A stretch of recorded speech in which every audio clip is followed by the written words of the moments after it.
যে আহত হয়েছে সে অপারেশন থিয়েটারে ছিল, ফলে কালকে রাত্রে আর আসার সুযোগ হয়নি। আজকে এলাম, এখনো পর্যন্ত শুয়ে আছে, ঘুমিয়ে আছে। যাও, তাদের পরিবারের লোকরা আছে, তাদের সঙ্গে কথা বললাম।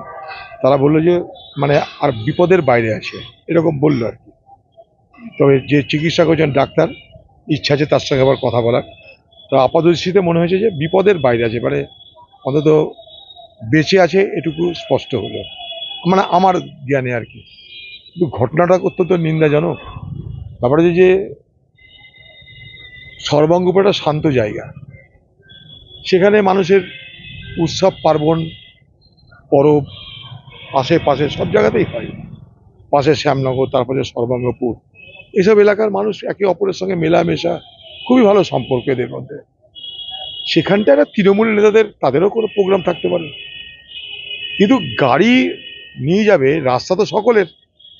সে রাস্তায় মিছিলও যায়, সে রাস্তায় আহ, মানে ধর্মীয় অনুষ্ঠানের শোভাযাত্রাও যায়, রাস্তা সকলের, সেখানে পেঁয়াজের গাড়িও চলে, সবই চলে। তো সেইখানটায় তৃণমূলের নেতাদের গাড়ি যাবার সময় সবকিছু খালি করে দিতে হবে। কারণ তারা আমাদের সমাজে থাকলেও তৃণমূলের নেতারা, তাদের অধিকার আমাদের সকলের থেকে বেশি।